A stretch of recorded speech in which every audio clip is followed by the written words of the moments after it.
Good evening, my lovely patrons. How are you all doing?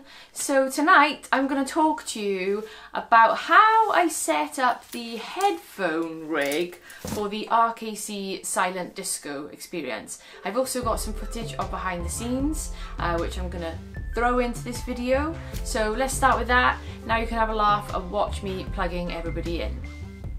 We've got 4 coming out the back of this. Going to...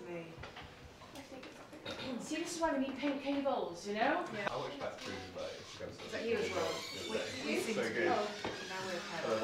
Okay, so you guys are on number 1 here, okay? So that's your level if you want it a bit more, a bit quiet. But what we can maybe do now is just do a quick sound check and make sure everyone is happy, because if it's really quiet, it might sound a bit rubbish.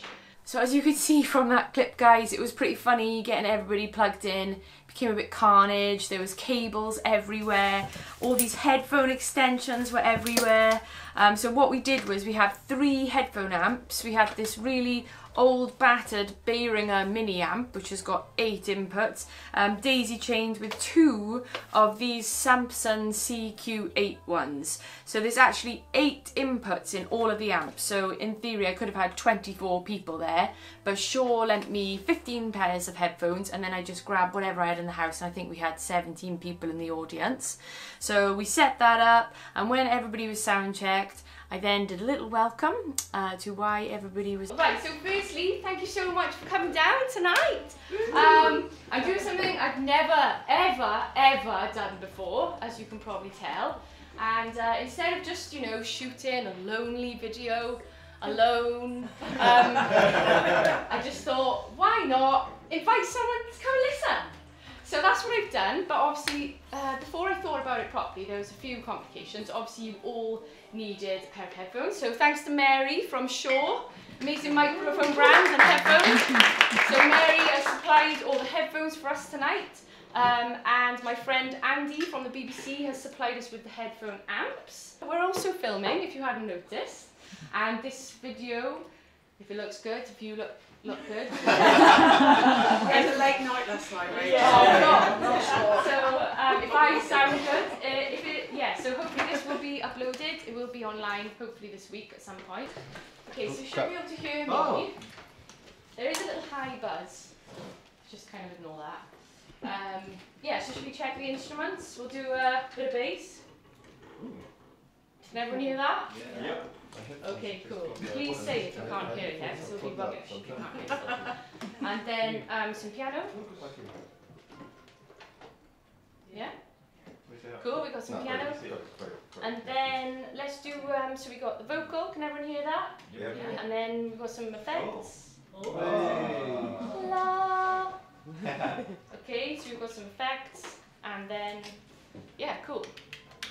So everybody was set up. I did my little welcome, talk for a bit, crack some bad jokes, and then I decided that instead of going straight in and performing time after time, because I knew that I might be a little bit nervous, and you know, because there's an audience there, I can't exactly do it 3 or 4 times, which I usually do, maybe 6 times in my usual kind of performance video shoots. I decided that I would warm up with Poison by the Pond first, and then hopefully that would relax me a little bit more, so that when we did the time after time recording, I wouldn't be so nervous and the vocal wouldn't be as shaky. So once I performed Poison by the Pond, all went well, asked the audience a couple of questions, I was then ready to record myself performing time after time. So I had my project laid out, so all I needed to do was hit the big record in Ableton, and yeah, just go for it. So what you guys might be interested in knowing is that this was actually a very easy thing to set up. I had my RME Fireface UC with the 8 in, 8 out, and I basically had 2 stereo pairs running. So the audience all had 1 stereo pair each, coming out of 1 and 2, and I set myself up my own stereo pair coming out of 7 and 8, so then I could route myself the click track and also alter the volumes a little bit, give myself a bit more vocal, give the audience you know, more of an overall mix. So that's how I set up my project, and it was so easy because usually when I've got speakers and a sub and everything else, I'm using 5 outs. I'm having 2 stereo pairs and a dry vocal which is split half into the sound card. But I'm going to cover that in depth, the routing of my live project, in my Push on Stage series, and that will be the next video that I'm going to drop to you guys. So yeah, so that's how I set up the project. And then I also, just because it was a nice relaxed environment, I had some of my students that I teach piano and some of my very close friends, I then opened up to some audience questions. So I'll show you a couple of things that they asked me. Yeah, come on, Grace. How long did the whole song take to complete? So the whole song this one actually wrote itself quite quickly. Probably get the groove down, the bass line, and then did like a rough drum beat, and then the lyrics though, the actual song, it was actually quite a quick one because the chorus, drinking boy, was the same as the bass line. So I was trying to write a chorus over this bass line I had, because I think the original bass line, guys, is a bit more, was a bit more stabby, and I was trying to write this chorus over it and it wasn't working, so in the end I thought, actually, drinking boys up front. Just copied the bass line basically. I think probably about a week, Grace, to write the song. The production is another matter. Yeah, that's a bit longer. So if you're performing live, because obviously you've got different sets and different techniques you're using for each song, is that, you know, and you want a really continuous performance, you don't want your audience to go flat in between you. Is that a real pressure, the different... No, it's okay. Or do what I you do is pre-record stuff and... Yeah, no, I do transitions between them. So you can have like 12 songs in one project, and then you just like basically create transitions between them. So you can change tempos, add an effect, add a reverb tail like a big or something like, yeah, you can to work out the transition. So it's actually, yeah, it's only the stop-start today because we had to, obviously then I was recording us, so which I don't usually do on stage.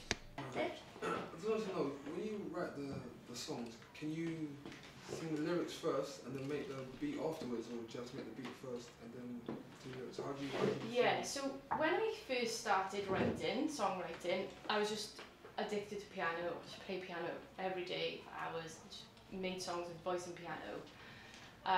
But then as I got older and I sort of got bored of using the piano all the time, because you go to the same chords, you do the same thing over and over. So what I started doing now is making like a vibe, like a groove and like a bass, maybe a couple of chords. So I usually always start with like a feel, and then if I'm like, yeah, this is cool, then it inspires me to like write over it, you know? Because sometimes you can make a groove or a beat and you're just a bit like, fall asleep listening to this. So then you're like, no, that's not the right thing, you know? This song, Rust, right, it's quite funny because I had this old rusty bike, and I remember I chained up my bike and I came upstairs and made a groove, and I needed a working title. I was like, oh, Rust. I was like, put that. And then actually when I made the groove I was like, actually I could maybe turn this into a concept and make it about like keeping a relationship fresh, you know?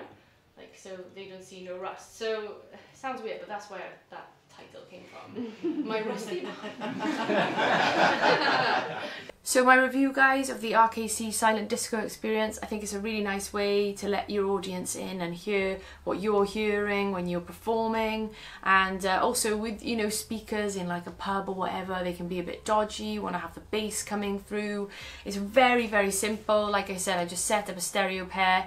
You don't even need to set a separate one up for yourself. You could just run, and if you are happy with the volumes, you can just go through the same stereo pair basically. And these Behringer things, like I said, I think they're about, I think on Tom Am they're even like 35 £35 or something like that. They're super cheap. So if you've got a small space and you want to invite friends around to do like an intimate performance, I would highly recommend it. Just get one of these bad boys, couple of jacks, come out with your sound card, and you could set it up. If you want to go more mad like me, you know, the good thing about these headphone amps is they all daisy chain, so they've got like a link here, so you can just, instead of having to do multiple stereo outs of the sound card, you can just daisy chain all of these. Yeah, so I was super lucky, thanks to my friend Andy who lent me these Samsung ones, but I was initially just going to buy a load of these. But oh, and one major tip as well, make sure you check the length of your headphone cables. So sort of a day before, I suddenly realised like people aren't going to really want to sit on top of each other,